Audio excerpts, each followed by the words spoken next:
আসবো ফিরে আবারও লেখিকা সুরভি আক্তার পর্ব 38। মেঘা কপালে বিস্তর ভাঁজ ফেলে চোখ সরু করে তাকায়, একবার রৌদ্রের দিকে তো আরেকবার জুসের গ্লাসটার দিকে।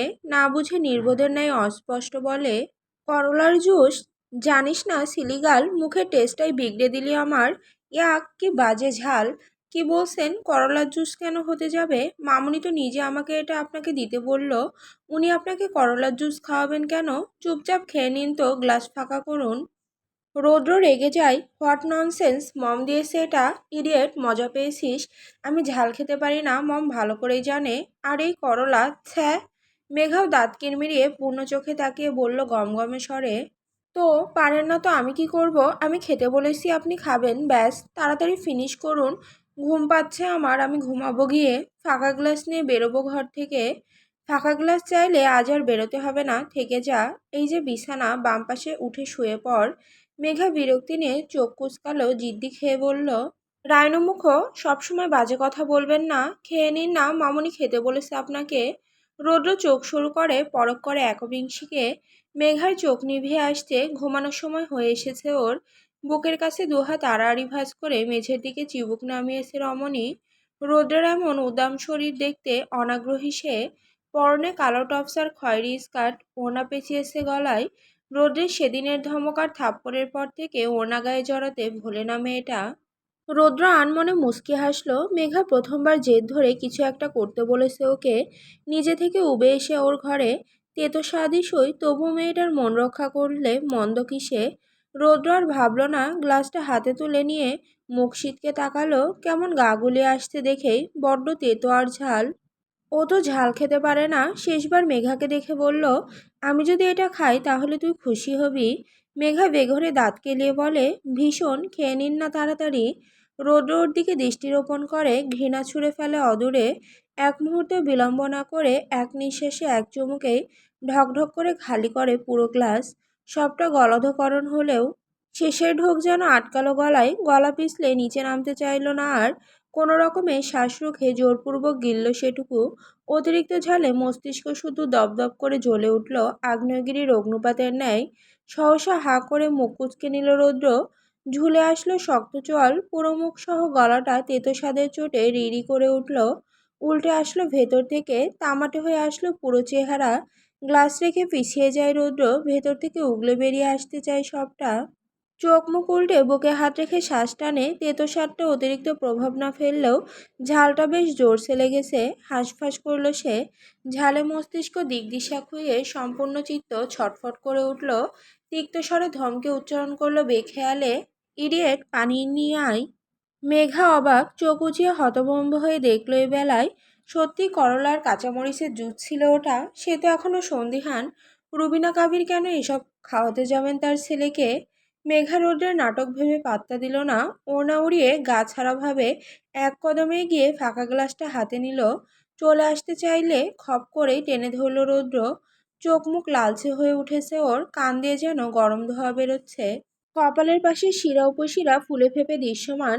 কোথায় যাচ্ছিস? পানি চাইছি না, নিয়ে আয় প্লিজ। আমি ঝাল খেতে পারি না, ঝাল লেগেছে খুব। মেঘা এবার নিছক চিন্তা দূরে সরালো। লোকটার বেগতিক অবস্থা বুঝে চোখ বড় বড় করে তাকিয়ে বলল, এমন করছেন কেন? সত্যি এটা করলার জুস ছিল? উফ ইডিয়েট, মিথ্যে বলবো কেন তোকে? হাত ছেড়ে পিছিয়ে খাটে বসেছে রৌদ্র, ঘামছে দরদর করে। উন্মুক্ত শরীর কেমন ঠিকরে লাল হয়ে উঠেছে। মেঘা ভয় পেল, তড়িঘড়ি করে টেবিলের ওপর থেকে জগসহ গ্লাস নিয়ে এসে বাড়িয়ে দিল রৌদ্রের দিকে। পরপর কয়েক গ্লাস পানি ঢকঢক করে খেলো রৌদ্র। তেতো ভাবটা কমে আসলেও ঝালের তীব্রতা বিন্দুমাত্র কমল না। মুখ জ্বলছে ভীষণ, চোখ রক্তিম হয়ে উঠেছে। পানির দেখা মিলল কার্নিশে। ওষ্ঠদ্বয় ফাঁক করে এলোমেলো শ্বাস ফেলছে হাঁসফাঁস করে। একটু শান্ত হতেই মেঘা ভীত নয়নে তাকিয়ে বলল, ঠিক আছেন? ঝাল কমলো? রৌদ্রের প্রত্যুত্তর না পেয়ে থেমে আবারও বলল, আমি সত্যি জানতাম না এটা করলার জুস ছিল। মামুনি তো বললো এটা আপনাকে খাওয়াতে। আমার দোষ নেই, বিশ্বাস করুন। এত ঝাল খেতে গেলেন কেন আপনি? রৌদ্র একস্থির দৃষ্টিতে চেয়ে ফোঁসফোঁস করে অস্থিরতা সংবরণের চেষ্টা করছে। মেঘা ওকে স্থির দেখে আর ঘাটল না, সোজা হয়ে দাঁড়িয়ে বলল নিচু স্বরে, আপনি বসুন, আমি মামুনিকে গিয়ে বলছি। খিদে পেয়েছে তো, খাওয়ার নিয়ে আসবে মামুনি। মেঘা সরে দাঁড়ানোর আগে রৌদ্র ঝটকা মেরে উঠে দাঁড়ালো। এতক্ষণ নিজেকে ধাতস্থ করতে পারলো আর পারল না। এক মুহূর্তের ব্যবধানে একবিংশীর অনুচ্চ দেহখানা একটানে আশ্রে ফেলল নিজের প্রশস্ত বুকের মাঝ বরাবর। মেঘা ভরকায় চোখ তুলে তাকিয়ে নিজেকে সামলে নেওয়ার আগে ঘটে যায় আরেক বিপর্যয়, যাতে একেবারে বিস্ময়ে হতবাক হয়ে জমে যায় রমণী। আকস্মিকে আলতো করে রমণীর ওষ্টা ধরে আপন খড়খড়ে ওষ্ঠযুগল চেপে ধরে রৌদ্র। চোখ গোল গোল করে ফেলে মেঘা। আজ খুব কাছ থেকে অনুভব করে রৌদ্রকে। লোকটা চোখ বুজে নিয়েছে। মেঘা পাথরের ন্যায় জমে যায় আলতো স্পর্শেই। পরক্ষণে রৌদ্রের কর্তৃত্ব বাড়ে বেসামাল হয়ে ওষ্ঠাধারের অতলে তলাতে গেলে ছটফট করে ওঠে একবিংশী। দুহাতে ঠেলে ধরে রৌদ্রকে। এতেও কাজ হয় না। গুড়িয়ে আসে মেয়েটা। রৌদ্রর কোমর চেপে ধরেছে এক হাতে, অন্য হাতে মেঘার হাত দুখানা আটকে নিয়ে চেপে ধরল। নিজের বুকের নিকট উন্মত্তের ন্যায় আধিপত্য জোরালো করল। প্রথম দিকে সামান্য পরশটুকুর গভীরতা বাড়ল আপনা আপনি। খেয়ে হারিয়েছে যুবক। মেয়েটার কোমর জড়িয়ে নেওয়া বাঁধন শক্ত থেকে শক্ততর হলো নিমিষেই। প্রথম পরশে একবিংশীর ওষ্ঠাধারের মিঠে নির্যাস শুষে নিতে মরিয়া হয়ে উঠল সে। ঝালের তোপে নাজেহাল। এই অবস্থা সামলাতে গিয়ে আরও নাজেহাল হয়ে পড়ল। হাত ছেড়ে চেপে ধরল রমণীর কাঁধের কাছটায়। আরও বেশি আঁকড়ে নিতে চাইল নিজের অন্তরালে। মেঘার শ্বাস কমে আসে। ছাড় পায় না মেয়েটা। এক পর্যায়ে সহ্য করতে না পেরে সুপ্ত অনুভূতির বিশালতায় আপনা আপনি আখিদয়ের দীঘল পাপড়ি নিভিয়ে নেয়। তার চোখের কিনারে উকি দিয়েছে চিকচিকে জল্পনা। অখিলতা এক একবার কুঁচকে আসছে তো এক একবার অনুভূতির জোয়ারে শিথিল হচ্ছে। এই যেন হৃদয় ধড়ফড় করছে, আবার এই যেন দম বন্ধ হয়ে আসছে। প্রথম কোনো পুরুষের এমন স্পর্শ পেল সে। পুরুষটা হালাল হলেও এটা ছিল অপ্রত্যাশিত। রমণীর সর্বশক্তি খুইয়ে আসে, গুড়িয়ে যায় পুরো কমলাঙ্গ। নিথর হয়ে পড়ে সে। রৌদ্র আপন শক্তিতে রমণীর কোমর জড়িয়ে না রাখলে এক্ষুনি মেঝেতে লুটিয়ে পড়তে একবিংশী। হাত পায়ে কাটা দিয়েছে। অনুভূতির মাপদণ্ডে হৃদস্পন্দন বাড়ার কথা হলেও থেমে গেছে এবেলায়। রৌদ্রকে রুখতে নারাজ তার শক্তি। নিজের সাথে বেইমানি করলো ওর হাত দুটো। কিছুতেই এক ধাক্কায় লোকটাকে দূরে সরাতে পারল না, বরং খামচে ধরে আঁকড়ে নিল আরও বেশি। এতেই সায় পেল লোকটা। কর্তৃত্ব বেড়েই চলল। সময় পেরোলো মিনিট কয়েক। রমণীর সর্বাঙ্গ রক্তিম হয়ে ওঠে। টুকটুকে ফর্সা চেহারা ধারণ করে রক্তবর্ণ। শ্বাস নেই বুকে। একটুখানি শ্বাসের জন্য হাঁসফাঁস করে এবার। চোখ খোলে তড়াক করে। রৌদ্র তখনও মত্ত। এ দুনিয়ায় তার বিচরণ নেই। তার বিচরণ রমণীর তুলতুলে গোলাপবর্ণ অধরের অন্তরে। মেঘা ছটফট করে পুনরায় শক্তি জুগিয়ে ছোটাছুটি করে দুহাত। বিঘ্নিত হয় রৌদ্রের কর্মকাণ্ড। গাঢ় ভাঁজ ফেলে চোখ মেলে সে। মেঘার অনুনয় সূচক ভেজা ভেজা চোখ দেখে ধক করে ওঠে। সম্বিত ফিরতে দ্রুত মেঘার ওষ্ঠাধর ছাড়ে সে। ইঞ্চি কয়েক দূরত্ব বাড়ায়। ছাড় পেতে চিবুক নামিয়ে বুক ফুলিয়ে লম্বা লম্বা শ্বাস ফেলতে লাগলো মেঘা। আর একটু হলেই দম ফুরিয়ে আসছিল। মরে যাচ্ছিল যেন। কতটুকু কি অনুভূত হলো কে জানে। বুক কাঁপছে তার। হৃৎপিণ্ড ওঠানামা করছে তীব্র গতিতে। রৌদ্রের উদ্দাম বুকের কাছটায় নখ চেপে চোখ বুজে দীর্ঘ কয়েক দম টানলো। ততক্ষণ সরু চোখে রৌদ্র পরখ করলো ওকে। নিজেও ডুবেছিল মায়াজালে। হঠাৎ করে কি করে বসলো নিজেও বুঝে উঠতে পারেনি। হয়ে গেছে হুট করে। এবার তো এই ইডিয়েট খেপে যাবে। কি বলে সামলাবে রৌদ্র। ওর সুঢল কাজ ছাড়লো সে। কোমরের বাঁধন আলগা করলো। মেঘা এখনো হাঁসফাঁস করছে। সর্বাঙ্গ কাঁপছে তিরতির করে। রৌদ্র বেশ অনুভব করছে তার আপন নারীর উন্মাতাল ছন্দের কম্পন। চোখে এখনো ঘোর উষ্ণ আবেশে নিমজ্জিত। সামলালো নিজেকে। মেঘার দম টানার মাঝে বিড়বিড় করে ঠোঁট নাড়িয়ে বলল, সরি সুইট হার্ট, ঝাল একটু বেশি ছিল। মিষ্টি কিছু প্রয়োজন ছিল ঝাল কমানোর জন্য। ব্যাস সম্বিত ফিরে পায় রমণী নিজেও। ঝট করে চোখ তুলতেই দুজোড়া ঘনীভূত দৃষ্টির মিলন ঘটে। ছলকে ওঠে রমণী। চোখ বৃহৎ করে এক ধাক্কা দেয় সজোরে। পিছিয়ে যায় রৌদ্র। মেঘারও কয়েক কদম ছিটকে পিছিয়ে চিৎকার করে ওঠে, ইউ রাইনো, এটা কি করলেন আপনি? Kiss, first kiss, nice test, not bad. লোকে ভুল বলে না, বরং কম বলে। নিজের অধরে বৃদ্ধাঙ্গুলি দিয়ে স্লাইড করে ফিসেল হাসে রৌদ্র। কিরমির করে মেঘা জিভে ঠোঁট ভিজিয়ে। ঢোক গেলা মাত্রই অদ্ভুত তিক্ত স্বাদে মুখ বিকৃত হয়ে আসে। ওষ্ঠ ভেঙে উল্টে ফেলে। হাত উঠে যায় অধরের ওপর। কেমন তিতকুটে ঝাল স্বাদ পেল জিভে। গা গুলিয়ে আসলো মেঘার। তিক্ততা গলায় নামা মাত্রই শরীর খিচে ইয়াক করে উঠল, ছি কি তেতো। কোথায় তেতো, মিষ্টিই তো আছে। তিক্ত, ঝাল অ্যান্ড লাস্ট সুইট। কম্বিনেশনটা জোশ ছিল, বাট লাস্টের মিঠে স্বাদটা একটু বেশি সুইট ছিল। আর একটু টেস্ট করে দেখি। যেন আবদার করলো। ভ্যাট ভ্যাট করে তাকালো মেঘা, পরক্ষণে কটমট করলো। চোখ মুখ পাকিয়ে ঝাঁঝাই করে উঠল। অসভ্য নির্লজ্জ বেহায়া ইরিটেটিং ম্যান। নিজের সীমা ছাড়াচ্ছেন আপনি। অষ্টপুটে দাঁত চেপে হাসে রৌদ্র। এক কদম বাড়িয়ে ফিসেল কণ্ঠে বলে, আমার সীমা আমাকে শেখাতে আসিস না জান পাখি। আমি আমার সীমার মাঝে পা বাড়াইনি এখনো। অতিক্রম করা তো অনেক দূর। তোর মাঝে থেকে আমার সীমান্ত বহুদূর বিস্তৃত। সারা জীবন সেই সীমান্ত ছাড়ানোর চেষ্টা করলেও হদিশ মিলবে না। মেঘা ফোঁস করে ওঠে। ধীরে ধীরে দরজা বরাবর পেছায়। লোকটার উদ্দেশ্য ভালো নয়, এগোচ্ছে আবার। জড়িয়ে যায় মেঘা। ঘন ঘন ঢোক গেলে রাগ স্পষ্ট চেহারায়, ভেতরে ভয় জড়তা। লোকটার চাহনিও কেমন এলোমেলো ঘোলাটে। কোন কুক্ষণে যে মেঘা এ ঘরে আসতে গেল, আর জীবনেও আসবে না। ওকে ভরকে দিয়ে শব্দ করে গা দুলিয়ে হাসে রৌদ্র। আজ মদ খায়নি। মেঘাকে কন্ট্রোলে নিতে বাহানা দেখিয়ে হাসি থামিয়ে বলে কেমন মাতাল স্বরে, ও সানি, সরি, আম ড্রাঙ্ক। মদ খেয়েছি তো, তাই কিছু মাথায় নেই। কি করলাম একটু আগে? ও হ্যাঁ, চুমু খেলাম। মদ খেয়ে এসে ভুল করে চুমু খেয়েছি তোকে। তবে তুই আমার বউ, এটুকুর অধিকার রাখি আমি। বউকে চুমু খেলে ভুল কিছু হয় না। ভুল করে আরও সঠিক কিছু করে ফেলার আগে এখান থেকে যা, নয়তো সঠিক কিছু করে ফেলবে এক্ষুনি। মেঘার কান মাথা রিরি করে ওঠে। পুরো শরীর ঝিঝি ধরার ন্যায় ঝমঝমিয়ে ওঠে। লোকটা খুব বাজে। আসলেই ঠোঁটকাটা নির্লজ্জ।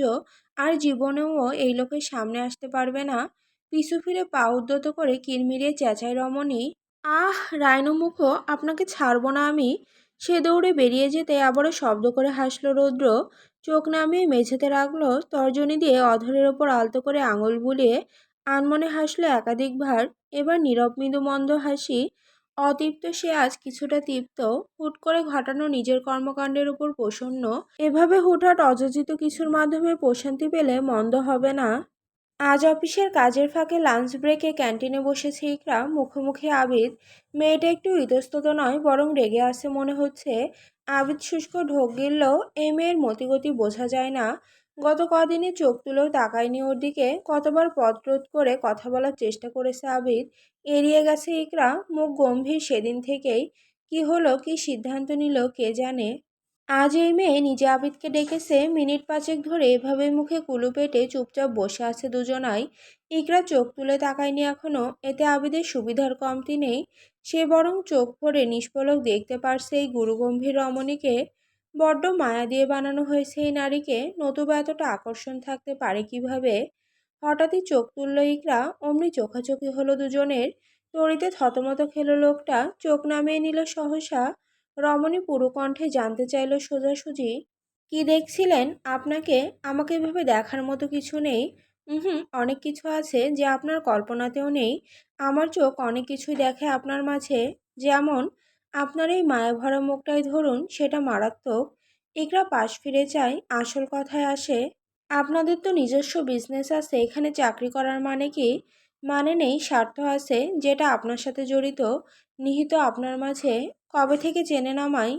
বছর দুয়েক। ইকরা অবাক হলো, দৃষ্টি পুরু করে বলল, দেখেছেন কোথায়? রাস্তায়। কখন, কিভাবে? সন্ধ্যায় রাস্তা পার হচ্ছিলেন বোধহয়। মনে করুন আজ থেকে 1 বছর 9 মাস 13 দিন আগে কোনো এক গাড়ির সাথে ধাক্কা খেয়েছিলেন। সৌভাগ্যবশত সেই গাড়ির মালিক আমি ছিলাম। ইকরা মনে করে, আসলে মনে পড়ে যায়, একদিন তাড়াহুড়োয় রাস্তা পার হতে গিয়ে একটা গাড়ির সম্মুখীন পড়েছিল। সময় সংকুলানে গুরুত্ব দিতে পারেনি সেদিন। মনে পড়তেই তৎক্ষণাৎ বলে, সৌভাগ্যবশত বলছেন এটাকে?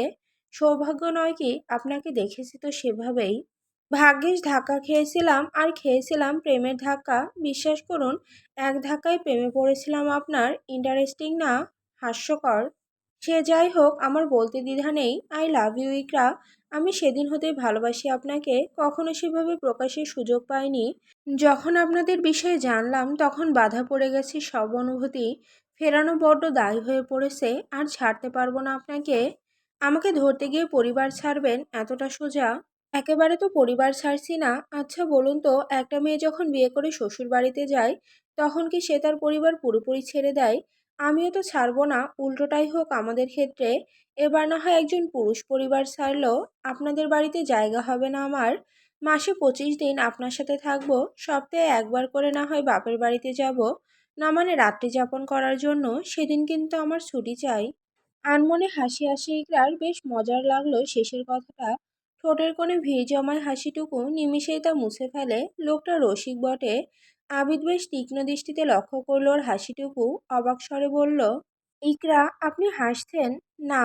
কি সিদ্ধান্ত নিলেন? আমার সিদ্ধান্তের নিশ্চয়তা নেই আবিদ। আমি চাই না কোনো মায়ের কোল খালি হোক। আমার জীবনটা কেমন হবে না হবে সেটা আমি অনেক আগেই গুছিয়ে রেখেছি। নতুন করে গোছাই চলুন, সাহায্য করব আপনাকে। আপনি বললে সব হবে, প্লিজ ফেরাবেন না আমায়। ভীষণ অনুনয় মাখা কণ্ঠ। ইকরা পুরো চোখে তাকায় লোকটার চোখের দিকে। কাল আজমিরা বেগম ওকে কসম দিলেন যার বিপরীতে যেন এই বিয়েটা করে ও। শিশিরও নাকি রাজি। ইকরা কথা বলেছে ওর সাথে, রাগারাগিও করেছে। শিশির কিচ্ছুটি বলেনি, ওর এই বিয়েতে আপত্তি নেই। আজমিরা বেগম ওকে বুঝিয়েছেন, তা ইকরার বুঝতে বাকি নেই। ওর জন্য ওর বোনটা নিজের জীবন বলি দেবে। আচ্ছা, আপনার ভাই কেমন তাকে তো জানা নেই। ভরকায় আবিদ পাল্টা শুধোই, কেন? আপনার মা তো শর্ত দিয়েছেন শিশিরকে তিনি নিজের ঘরে রাখতে চান, তবে তিনি এই বিয়েতে রাজি হবেন। আমি কি ধরে নেব আপনি এই বিয়েতে রাজি? আপনি রাজি হলে আর কারোর পরোয়া নেই আমার, শিশিরকে জড়াতে হবে না, কেবল আমাদের বিয়েটাই হবে। কিন্তু আপনার মা, তাকে ম্যানেজ করার দায়িত্ব আমার। ইকরা একটু ভাবুক ভঙ্গিতে মুখ মলিন করলো। আবির থেমে ডাকলো, ইকরা। হুম। চকিতে উত্তর। লোকটা সন্দিহান হয়ে জানতে চায়, তার মানে আমাদের বিয়েটা হচ্ছে, বউ হচ্ছেন আপনি আমার? প্রশ্ন শুনে চোখ নামায় মেয়েটা, একটু লাজুক আভার দেখা মেলে মুখশ্রী জুড়ে। এতেই বুক ভরে যায় আবিদের। নীরব উত্তর বুঝতে বাকি রয় না। হেসে ওঠে উৎকণ্ঠায়। বিকেল গড়িয়েছে। মেঘা কাল থেকে রোদ্রের মুখোমুখি হয়নি আর। সকালে নিচে নামেনি, ঘর ছাড়েনি, ঘরে থাকলেও দরজা আটকে রেখেছিল। রৌদ্র চোরের মতো উকিঝুঁকি দিয়েছিল। একবিংশের ইতস্ততা বুঝে ওকে জ্বালাতন করেনি আর। কাল ঘোরের কবলে একটু বেশি বাড়াবাড়ি করে ফেলেছে। যদিও খুব বেশি নয়, যা করেছে তার অধিকার হলপ করে অর্জন করেছে সে। কিন্তু একবারেই ডাবল ডোজ হয়ে গেছে, হবে নাই বা কেন? সেদিন যদি ওই ইডিয়েট জড়িয়ে ধরতে দিত, তাহলে কাল দ্বিতীয়বার এত বড় ঝটকা খেত না। একবারেই দুটো ডোজ পড়ে গেছে। রৌদ্র বাড়ি ছেড়েছে সেই সকালে, মেঘা ছিল না বিধায় ব্রেকফাস্ট করেনি। এখন বিকেল গড়াতেই ছাদে একলা উঠেছিল মেঘা। কিছু একটা মনে পড়তেই ঝটপট নিচে নামলো। বিকেলের সময় কেউ কেউ ঘুমোচ্ছে, রুবিনা কাবির জেগে ড্রয়িং রুমে বসে সোফার কুশনে কভার লাগাচ্ছেন তিনি। টিভি চলছে সামনে, ক্ষণে ক্ষণে নজর দিচ্ছেন টিভির স্ক্রিনে। মেঘা ধরফর করে পাশে বসলো, একটা কুশন কোলে তুলে নিয়ে বলল চঞ্চলা হয়ে, মামনি, তুমি যে আমাকে রান্না শেখাতে চেয়েছিলে, শেখাবে না? শিখে কি করবি? শিখতে হবে না? হবে না, রান্না না শিখলেও চলবে তোর? চলবে না? আমি তো টুকটাক পারি। তুমি কিছু স্পেশাল ডিশ শিখিয়ে দাও আমায়। যখন ইউএসএ চলে যাব তখন কাজে আসবে। রান্নার মাধ্যমে তোমায় মনে করব তখন। রুবিনা কাবিরের মুখখানা থমথমে হয়ে চুপসে আসলো। দাঁড়িয়ে কুশন রেখে চোখ সরু করে তাকালেন তিনি, রাগী গলায় বললেন, এই বিকেলে জ্বালাতে আসিস না তো, সবাই ঘুমোচ্ছে, যা গিয়ে ঘুমা। তুমি তো ঘুমোচ্ছ না, আর এমনিতেও আমার ঘুম পাচ্ছে না, তোমার সাথে গল্প করি। জমবে না আমার সাথে? কেন জমবে না? এখানে বসো তো। মেঘা ভদ্রমহিলার হাত টেনে পাশে বসালো। আজ সাহস করেছে সে নিজেও। কাঁপছিল হাতখানা। রুবিনা কাবির বরাবর এভাবে নরম কণ্ঠে কথা বলেন না ওর সাথে। যখন বলেন তখন মেঘার খুব খুশি লাগে। এই যেমন এখন লাগছে। রুবিনা কাবিরকে টেনে পাশে বসিয়ে ওনার বাহু জড়িয়ে ধরল মেঘা। এটা সাহসও আজ প্রথম। কাঁধে মাথা রেখে বলল, আচ্ছা মামনি, আমি যদি চলে যাই তাহলে মনে করবে আমায়? উত্তর পেল না, আবার বলল আনমনে, এসব দুঃখের কথা না বলি। আচ্ছা শোনো, তুমি ওই স্পেশাল ভুনা খিচুড়ি কিভাবে রাঁধো সেটা শেখাবে আমায়, কেমন? আমি একদিন তোমাদের সবাইকে রান্না করে খাওয়াবো। এখন তো আরো বৃষ্টির সিজন। আজ শেখাবে, সবাই ঘুমোচ্ছে, আমি বানিয়ে সবাইকে সারপ্রাইজ দেই। ঘাড় কাত করে অবাক লোচনে তাকিয়ে ধীরে মোলায়েম উত্তর করলেন রুবিনা কাবির, আজ না কাল রাধিস। আচ্ছা মামনি, তুমি আর বাবা। মেঘার কথার সমাপ্তি ঘটল না। ভদ্রমহিলা আচানক বলে বসলেন, মামনি বলিস কেন, মা বলতে পারিস না আমায়? অতর্কিতে স্যাঁত করে ওঠে রমণী। তাৎক্ষণিক বাহু ছেড়ে মাথা তুলে তাকায় সচকিতে। উচ্চারণ করে অস্ফুটে, মা। ওনাকে বাবা ডাকিস আর আমার ক্ষেত্রে বৈষম্য করে মামনি ডাকিস কেন? বাবার বউকে মা ডাকতে হয় জানা নেই? মেয়েটা হাসার চেষ্টা করলো, কেমন কষ্ট লাগলো কোথাও একটা। ভদ্রমহিলার মুখ পানে তাকিয়ে চোখ ঘোলাটে হতে না হতেই ঘন পলক ফেলে চোখ নামিয়ে বলল, সবাই তো মামুনি ডাকে তোমায়, মানছি আমার দিকটা সবার থেকে আলাদা, বাইরের জন আমি, তবুও মামুনি ডাকি, এই অনেক নয় কি? মা ডাকার অধিকার তো দাওনি কোনো দিন, তাই ডাকিনি। নয়তো মা ডাকার স্বাদ কম ছিল না আমার। আম্মুকে কাছে পাইনি তো কখনো, কাউকে মা বলে ডাকতে পারিনি, জবান থেকে ওই ডাকটাই মুছে গেছে। আমার ব্যবহারে কষ্ট পাস, কষ্ট কমিয়ে আজ থেকে মা ডাকবি আমায়। মেঘার গলা কাঁপে, সেভাবে কেঁপে কেঁপে বলে, আমি চলে যাওয়ার আগে এভাবে মায়া বাড়াচ্ছ মামনি? এতদিন এই অধিকারটা দিলে কি হতো? আজ থেকে দিলাম, মামনি নয় মা বলে ডাকবি আমায়, মনে থাকবে? ছলছল চোখে তাকিয়ে মুচকি হাসে মেঘা। রুদ্ধ জবানে কথা ফোটাতে না পেরে মাথা ঝাঁকায় হ্যাঁ বোধক। আজ হঠাৎ কি হলো ভদ্রমহিলার? মেঘা আবারও তার কাঁধে মাথা এলিয়ে রাখে, চোখ বুজতেই চোখের কার্নিশ বেয়ে এক ফোঁটা উষ্ণ তরল গড়িয়ে পড়ে রুবিনা কাবিরের কাঁধে। ধক করে শ্বাস টানে মেয়েটা, কি ভীষণ যন্ত্রণা! এই মানুষগুলোকে ছেড়ে যেতে হবে একদিন, ছেড়ে যাওয়ার আগে এত মায়া কাটাবে কি করে ও? রৌদ্র ফিরেছে, টলতে টলতে চাবি ঘুরিয়ে সদর খুলে ভেতরে ঢুকলো। গুনগুন গান বাজছে কণ্ঠে, ফ্রেশ হয়ে আবার বেরোবে। সকাল থেকে মেঘাকে দেখা হয়নি। এক পলক দেখার উদ্দেশ্যে আসা এই অসময়ে দরজা লাগিয়ে পিছু ফেরা মাত্রই পেছন ফিরে বসে থাকা রুবিনা কাবিরকে দেখতে পেল। তার কাঁধে মাথা ঠেকিয়ে আরেকজন, চিনতে একটু অসুবিধা হলো না। মায়ের পাশে এভাবে বউকে দেখে অনেকটা অবাক হলো রৌদ্র। চোখ সরু করে এক মুহূর্ত দাঁড়িয়ে থেকে অবলোকন করলো দুজনকে। অতঃপর ধীর পায়ে এগোতে এগোতে হাঁক ছাড়লো ভরাট কণ্ঠে, মম কি করছে এখানে একলা বসে? চমকালো মেঘা, তবে প্রতিক্রিয়া দেখালো না, চোখ খিচে বন্ধ করলো। হাত আঁকড়ে ধরল রুবিনা কাবিরের। রুবিনা কাবিরও নিরুদ্বেগ। রৌদ্র এগিয়ে পাশের সিঙ্গেল সোফাটায় বসেছে, পিছনের দিকে পিঠ এলিয়ে পায়ে পা তুলে আবার বলল ক্লান্ত দীর্ঘশ্বাস ফেলে, কি করছো মম একলা বসে? এমন ভাব যেন সে মেঘাকে দেখেনি। মনে মনে ভেঙচি কাটল মেঘা, গুটিয়ে বসে রুবিনা কাবিরের গায়ের আড়াল করলো নিজেকে। একইভাবে ভেঙচি কাটলেন রুবিনা কাবির নিজেও। ভ্রু জড়ো করে নিলেন। রৌদ্র পরপর দুবার উত্তর না পেয়ে হতাশ হলো। রুবিনা কাবির এ পর্যন্ত ওর সাথে কথা বলেনি টু শব্দেও। রৌদ্র এবার বাগে পেল, মায়ের অপর পাশে বসে বলল, কি হয়েছে মম, কথা বলছো না কেন? এসে থেকে দেখছি ইগনোর করছো আমায়, একবারও কথা বলনি আমার সাথে। রুবিনা কাবির এবারও উপেক্ষা করেন, আলগোছে মেঘার মাথাটা সরিয়ে দেন নিজের কাঁধ থেকে, উঠে দাঁড়িয়ে বলেন, কফি খাবি মেঘা? বস, টিভি দেখ, আমি বানিয়ে নিয়ে আসছি। উত্তর না শুনেই বড় বড় ধাপে প্রস্থান করে কিচেনে ঢুকলেন ভদ্রমহিলা। মেঘা ভ্যাবাচাকা খায়, ওকে একলাই বাঘের সামনে ফেলে রেখে চলে গেলেন উনি। পাশেই রৌদ্র বসে, মাঝে একজন বসার জায়গা, দূরত্ব ইঞ্চি কয়েক। রৌদ্র মায়ের দিকে সরু চোখ করে তাকিয়ে, কেমন অদ্ভুত লাগছে ভদ্রমহিলার আচরণ। মেঘার সাথেই বা এমন চিপকে ছিল কেন? রৌদ্র আর চোখে তাকালো নিজের বাম পাশে বসে থাকা রমণীর পানে, গলা বাড়িয়ে খাকারি দিয়ে বলল, কফির সাথে সাথে এক গ্লাস করলার জুসও নিয়ে এসো মম, আমার মিষ্টি খাওয়ার ক্রেভিং উঠেছে।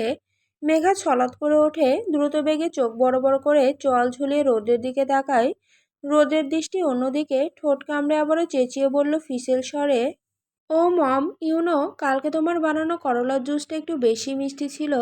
আজ থেকে রোজ রাতে তোমার বৌমার হাত দিয়ে এক গ্লাস করে করলার জুস পাঠাবে আমার রুমে, ওকে? সবটা মেঘাকে শুনিয়ে শুনিয়ে নির্লজ্জের মতো বলল বেহায়া লোকটা। কিচেনে রুবিনা কাবিরের কানে পৌঁছেছে, তিনি বোঝেননি, গুরুত্ব দেননি। এদিকে ঝুলে যাওয়া চোয়াল শক্ত করে খিচে নেয় মেঘা, চোখ মুখ টাটিয়ে ফেলে সহসা। লোকটা ওর দিকে তাকায়নি, অথচ কেমন শয়তানি হাসি হাসতে দেখো। তিতি বিরক্তিতে তেতে উঠল একবিংশী। কোলের কুশনটা রোদের উপর সজোরে ছুঁড়ে মেরে খ্যাটখ্যাট করে উচ্চারণ করলো, ইরিটেটিং ডাইনোমুখ, হোয়াট সুইট হার্ট। এবার তাকালো পূর্ণ চোখে, চোখাচোখি হলো। মেঘা রাগে গজগজ করছে, সেটা নজরে পড়ল না। তীক্ষ্ণ নজরে পড়ল রমণীর বাম চোখের কার্নিশের চিকচিকে ক্ষুদে জলকণাটুকু। অমনি ছটফটে উঠল বেপরোয়া হৃদয়। রমণীর কনুই চেপে নিজের দিকে সম্পূর্ণ ঘুরিয়ে নিয়ে উদ্বিগ্ন হয়ে বলল, ইভারা, কি হয়েছে, কেঁদেছিস কেন? মেঘা ঝটকা মেরে ছাড়িয়ে নেয় নিজেকে। ছোঁয়ার বাহানা খুঁজবেন না, ছাড়ুন আমায়, দূরে যান। তোকে ছোঁয়ার বাহানার প্রয়োজন নেই, কেঁদেছিস কেন এটা বল। পানি কেন চোখের কোণে, কে কি বলেছে তোকে? মেঘা আঙুল তুলে চোখ ডলে মুছে নেয়, উঠে দাঁড়িয়ে বিড়বিড় করে, যখন আপনার জন্য চোখে পানি আসে তখন কেন জিজ্ঞেস করেন না কাঁদছি কেন? তখন কোথায় থাকে এই নিছক উদ্বিগ্নতা? স্বামীর জন্য চোখে পানি আসাটা স্ত্রীর স্ত্রীগত অধিকার। হুম, ভুল বললাম কি? না, ঠিকই আছে। আর স্বামীর দায়িত্ব হলো স্ত্রীর চোখের পানি মুছিয়ে দেওয়া। আই বউ, মুছিয়ে দেই তোর চোখের পানি।